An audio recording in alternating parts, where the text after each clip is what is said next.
Bem-vindos a mais um Cafezinho do Grossi. Estamos chegando no nosso terceiro episódio. O negócio está vingando, a imagem está ficando cada vez melhor, as edições também. Eu estou gaguejando menos, rumo ao sucesso. E por falar em sucesso, eu trouxe aqui um cara que é fundamental para o sucesso da Humo. Estou aqui com o meu sócio, já era meu sócio antes da Humo. A gente fundou a D3 Capital juntos. Aloysio Boizinho. Bom, obrigado pelo convite. É um prazer aí estar participando dos primeiros cafés com Grossi. Era para ser o primeiro, né? Ficou com vergonha. Fugir. Bom, muita gente que vai ver esse podcast, que é mais próximo da gente, já conhece a história do Aloysio toda, mas a gente quer transcender nosso ciclo próximo e chegar no maior número de pessoas humanizando o mercado financeiro. E não existe maneira melhor de humanizar do que conhecendo os humanos que estão fazendo a história acontecer junto com a gente. O Aloysio, dos três sócios, ele é o cara que é mais antigo no mercado financeiro. A veia pulsante financeira é dele, da estruturação dos fundos também, dos bancos. Então eu vou começar a pergunta: por que o mercado financeiro na sua vida? É uma ótima pergunta e difícil até de responder. O mercado financeiro foi um acaso na minha vida, nada planejado. Eu comecei a trabalhar com 16 para 17 anos. Vim de um projeto social e nesse projeto social as empresas chamavam essas pessoas para trabalhar lá, fazer um teste, como um trainee ou estágio, dependendo da área. E com 17 anos eu fui chamado para trabalhar na época na Dreyfus Brascan, uma subsidiária de investimentos do Banco Brascan, focada em administração de fundos de investimento, todos eles líquidos, isso eu estou falando dos anos 2000, 2001. Na época era bem pequena a operação, eram 30 fundos de investimentos, dividido com algumas gestoras independentes aí basicamente do Rio de Janeiro. Né? Nesse período ainda as grandes gestoras independentes ainda e os próprios bancos de investimento ainda estavam muito concentrados no Rio de Janeiro. Não existia condado, existia o mercado financeiro no Rio de Janeiro, era quem mandava, né? Era bem forte, tinha também os grandes aqui em São Paulo também, sempre tiveram, vários outros, Safra, alguns grandes bancos, mas banco de investimento basicamente eram todos, a maioria concentrados no Rio de Janeiro. Na época a gente tinha, desde os primórdios, a gente tinha Fonte Sidan, Garantia dos anos 80 ou 90. Em 2000, 2001 veio forte o Opportunity, então de lá para cá começou nos anos 2005, 2006 começou a ter uma forte migração aí para São Paulo, para criar o condado que a gente conhece hoje em dia. E vem cá, você começou ali na Brascan, como é que os fundos de investimento, que é uma das disciplinas que você é mais conhecido no mercado, como é que isso chegou na sua vida profissionalmente? Como foi evoluir até estruturar um fundo, fazer a administração fiduciária de um fundo, que é algo complexo e até difícil das pessoas entenderem. Também não vou te pedir para ensinar a gente o que é um fundo aqui, porque senão o podcast teria que ter 4 dias. Mas basicamente, como é que você chegou nessa área tão sofisticada do mercado financeiro? Bom, no início era um pouco menos burocrático. Na verdade, existiam poucas figuras de fundo de investimento. Não existiam as figuras de fundo de investimento de participação, fundo em direito creditório, fundo imobiliário, como é bem comum e conhecido hoje em dia. Eram fundos basicamente líquidos, fundos de investimento em ações e fundos de investimento multimercado. Na época era até fundo de investimento só. Era muito comum fundo de investimento em ações, operava a bolsa basicamente. Fundos líquidos com aplicação em resgate, só que não eram tipos de investimento conhecidos pela população como hoje em dia é conhecido. Então basicamente era feito para um determinado grupo de investidores no Brasil, determinadas gestoras que geriam um patrimônio grande, relevante de certas famílias ou pessoas que incentivavam ainda mais o crescimento da economia no país na época. Começou bem com esses fundos líquidos. Eu comecei basicamente com um fundo de investimento em renda fixa. Foi onde eu comecei, inclusive, a aprender a operar renda fixa no mercado. Eu fui já saindo eu era office boy de uma tesouraria de um banco, da Dreyfus Brascan. Basicamente eu fazia a zeragem dos fundos na tesouraria, eu fazia a zeragem desses fundos líquidos no final do dia. Sobrou dinheiro, comprava título público, via o melhor preço, a melhor rentabilidade. uma curva boa de juros e absorvia, geralmente compromissada com liquidação em D+1, eram rendas fixas curtas, então eu tinha o compromisso de recompra ou revenda no dia seguinte. E de lá para cá a legislação mudou muito. Nós tivemos aí no decorrer de, eu diria, 20 anos aí uma mudança gigante. E sempre a CVM, a Comissão de Valores Imobiliários, e Banco Central, muito mais a Comissão de Valores Imobiliários, obviamente, por conta que tem uma regulação própria para o fundo de investimento, ela foi se adaptando ao mercado. É tecnologia, né? Porque antes, como é que você comprava título público? Antes a gente comprava com um papel assinado pelo diretor do banco, ia correndo para o Banco Central até 4h30 da tarde.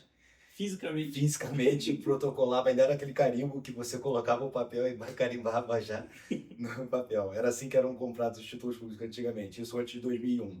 Em 2001 foi criado o Sistema de Pagamento Brasileiro, que eu sempre falo em várias conversas, sem dúvida, um dos mais modernos do mundo, até hoje. E foi criado em 2001, então a gente, daquela data em diante, a gente passou a operar título público já direto no sistema direto do Banco Central. Uhum. Até hoje é um dos mesmos sistemas, obviamente tiveram várias evoluções, várias melhorias, mas dali passou a não ter mais a necessidade do papel físico, comprar o título público, e passou a tudo ser por sistema. Facilitou muito a vida de muita gente, inclusive a minha. Com certeza, né? É um mercado, a gente às vezes tem aquele sentimento de que Brasil, as coisas não dão certo e tal, mas para efeito de Banco Central, até a CVM mesmo, a gente é muito moderno, né? A gente está na vanguarda e Pix, por exemplo, é um exemplo disso. Mas, e aí nesse caminho todo que você veio traçando, em algum momento, que eu acredito que foi antes do mercado financeiro na tua vida, tem as artes marciais. Eu sei que você não lutou só jiu-jitsu na vida, mas o jiu-jitsu também é outra disciplina que o Aloysio é muito conhecido, também no mercado, porque o mercado financeiro hoje, todo ele luta, é jiu-jitsu. Mas a tua história é bem anterior a isso. Eu queria que você me desse um paralelo do que está sendo, né? O jiu-jitsu com o mercado financeiro, o que ele influencia na tua vida corporativa, nos teus resultados, na tua performance, o que o jiu-jitsu contribui com o teu desempenho de maneira geral. Bom, comecei bem novo, comecei antes no judô, com 10 anos de idade. Com 16 anos, eu digo a gente porque é de família, é um esporte meio que familiar, eu e meu irmão, nós migramos aí para o jiu-jitsu. Desde 16 anos até hoje eu tenho 41, então ele me ajudou muito a me educar. Eu digo assim, eu tinha um professor de judô, por exemplo, que ele me pedia o meu boletim da escola. Então ele queria saber se eu ia bem e só deixava eu lutar nos campeonatos se eu fosse bem na escola. Então ele me pediu o boletim e se eu tivesse bem ele me inscrevia num campeonato. E sempre foi assim, me educou muito, me ajudou muito a crescer como pessoa, como homem, hoje como um pai de família. Me ajudou muito a trabalhar no mercado financeiro, principalmente quando a gente está trabalhando sob pressão, que é basicamente quase todo dia. Então, quando eu estou sob pressão, da mesma forma no jiu-jitsu, a gente está sob pressão, a gente tem que parar, ter um pouco de calma e raciocinar no nosso próximo movimento. E nada diferente do mercado financeiro, a gente precisa às vezes parar na nossa mesa, raciocinar o nosso próximo passo, porque uma decisão errada, você sabe, a gente pode acabar com um problema muito maior e a gente não conseguir resolver.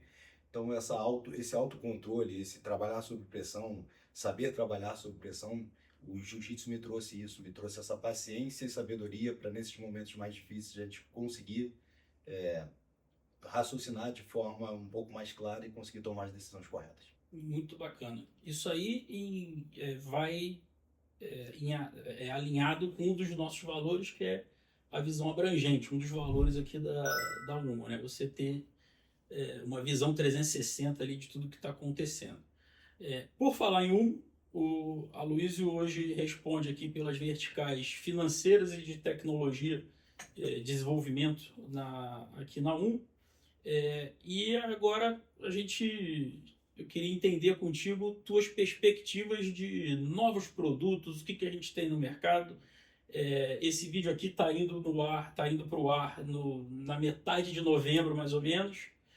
O que a gente tem de perspectivas de produtos na área de tecnologia também, o que a gente tem de inovação tecnológica para trazer para o mercado, que a Umo vai surpreender o mercado em 2026? Hoje a gente tem já a conta de pagamento já 100% ativa. Estamos integrando agora com cartão de débito e, num futuro bem próximo, crédito. As maquininhas também de cartões aí é um futuro bem próximo. Acredito que no início em meados de novembro, agora na segunda quinzena de novembro, a gente já consiga implantar. Bom, a SCD foi aprovada esse mês, então mês de outubro já é um grande passo para a gente. A gente agora pode ter a nossa conta de liquidação, a nossa conta CME dentro do Banco Central. Significa que a gente consegue fazer as liquidações agora sem depender de terceiros, como hoje a gente depende. Então, basicamente, a gente vai deixar de contratar outros players do mercado, outras instituições financeiras e passar a absorver maior parte desses produtos internamente. Demanda grande para a área de desenvolvimento, porque hoje tudo depende de desenvolvimento, mas eu acho que a gente aí, com a equipe que a gente tem hoje, tanto de desenvolvimento quanto a equipe comercial e a equipe estratégica de compliance jurídico, acho que a gente consegue crescer bem aí e começar o ano de 2026 aí com uma crescente saudável. E a renda fixa que você operava lá atrás, a gente está organizando a distribuição do nosso primeiro fundo de renda fixa. Ele vem aí, acredito que mais uns, sei lá, 2 meses, pode ser, início de 26, né? Por aí. Então, você que está assistindo esse vídeo vai conseguir fazer seu investimento com liquidez diária, igual você tem no seu banco, e vindo aqui para a gente, vamos dizer assim, você tem um porto seguro além da atividade bancária que a gente já tem aqui de conta digital, né? Conta de pagamento digital. O que a pessoa vai ter de diferente, o que ela pode esperar com esse nosso fundo de renda fixa? Esse é um projeto, eu diria que um sonho a ser realizado. Eu, de 2010 para cá, eu só tenho trabalhado com fundos estruturados, que a gente chama de fundos estruturados, fundos não líquidos e líquidos. E como você bem mencionou, eu comecei com renda fixa e era um sonho voltar a trabalhar com renda fixa. E vários amigos e familiares nossos acabam perguntando para a gente onde eu invisto, eu tenho algum recurso parado, está na conta poupança. E eu vejo essa dor do mercado, que hoje é muito difícil. Às vezes, os próprios bancos de investimentos maiores, eles não dão tanta atenção a boa parte da população, mesmo criando toda essa rede de assessores de investimentos. E, na verdade, às vezes, na grande maioria, seria um pouco, eu diria... Polêmico? Polêmico. Não queria falar o polêmico. Mas às vezes o assessor de investimento ele não está interessado em te oferecer o melhor produto, mas às vezes ele está interessado em te vender o produto que ele consegue um rebate um pouco maior, uma receita um pouco maior, pensando na estrutura própria deles. Inclusive a CVM, no decorrer do ano passado, mudou um pouco a legislação com relação a isso, para tentar diminuir esses ganhos de empresas de assessoria. Mas vendo isso, olhando para o mercado e não gostando da forma que certas empresas trabalham, eu acho que a gente tendo o nosso fundo de renda fixa próprio, acho que a gente consegue apresentar para os nossos clientes uma maneira saudável deles investirem os recursos deles, basicamente lastreado em títulos públicos federais, que aí é risco Brasil, e todo mundo sabe, risco Brasil é um risco baixo e todo mundo consegue investir. Para o público em geral, não é um fundo alavancado, ou seja, não tem perda. Basicamente 80% dele em título público, e a data de vencimento aí é de acordo com a curva de mercado, que aí a nossa equipe de gestão vai decidir no momento de aquisição do papel. Exatamente. Então, a gente passou por esse tempo aqui de amadurecimento da nossa instituição de pagamento, que era o Inovante. Muita gente falava, mas poxa, eu vou botar o dinheiro aí, vou ter rentabilidade e tal, não sei. Mas a gente sempre focou no pequeno e médio empresário, a gente nunca focou na pessoa física em si. E o pequeno e médio empresário ele tem uma outra visão, uma outra necessidade para a conta de pagamento dele que a gente atende muito bem. Mas a pessoa física, que às vezes não se relaciona com a gente porque ela não viu nenhum feeling ali de interesse, ele falou, por que eu vou sair dos outros bancos que eu já estou e vou para vocês? Agora você tem essa opção a mais. Você vai ter a renda fixa com a liquidez diária e não é um assunto para agora, mas depois de você conversando com os nossos analistas de gestão, vocês vão ver que a zeragem que você faz no seu banco, ela não necessariamente bate com o esperado. Não vou falar que ninguém está prometendo e não entregando, né? A Luz já fez a polêmica do dia hoje. Mas aqui você vai ter ideia, você vai ter o teu extrato e sabendo exatamente quanto a tua aplicação está rendendo. Mas isso é um assunto que a gente vai voltar com certeza. Vamos trazer nosso diretor de gestão aqui também no cafezinho para ele dar uma aula para vocês mais completa sobre a renda fixa. E agora pegando a bolinha e jogando para o outro lado do campo, vamos. O Aloysio, como está na área financeira e tecnológica, a gente tem uma ferramenta hoje para quem quer originar crédito. Às vezes você já opera crédito de um jeito até não regular, às vezes até beirando a ilegalidade. A gente consegue bancarizar a tua operação de crédito e deixar ela completamente clean, limpa e de acordo com a regulação, né, no envelope regulatório. Que é o nosso. Hoje a gente chama ele de iCred, mas é uma ferramenta que a gente ainda vai melhorar, mas ela já funciona. Que nada mais é que uma esteira de crédito para você conceder o seu crédito para alguém, caso você queira operar o crédito. Como é que é isso? A pessoa vira banqueiro ou como é que é esse negócio? Bom, a gente idealizou uma ferramenta até vendo um pouco da dificuldade do mercado em ter ferramentas disponíveis para dar crédito, concessão de crédito de fato. Então a gente montou uma plataforma onde o credor, que é quem dá o crédito, ele numa loja de rua ou numa casa, em algum estabelecimento, ele oferece esse crédito, ele absorve, ele pega as informações desse tomador de crédito, ele pega identidade, basicamente os documentos comuns, documento CPF, comprovante de residência, ele importa isso, faz o upload da documentação no sistema, o sistema automaticamente já faz o KYC e PLD desse cliente, faz a análise de crédito, e depois você aprova ou não um determinado, você como credor, como o dono do crédito, você analisa aquela análise de crédito feita pelo próprio sistema e você concede o crédito ou não. Tudo isso numa plataforma, já dispara automaticamente para assinatura, já recebe com código também no celular, pelo WhatsApp, e aí você consegue aprovar, assinar e já creditar o recurso na conta do tomador. Ou seja, em menos de, dependendo do horário, obviamente, de liquidação, em menos de um dia esse dinheiro está na conta do tomador. Maravilha. E a gente pode ou não fazer aqui um dos serviços da SCD que a gente vai ter no futuro, e é uma possibilidade da SCD, é fazer exatamente o acompanhamento do crédito, né?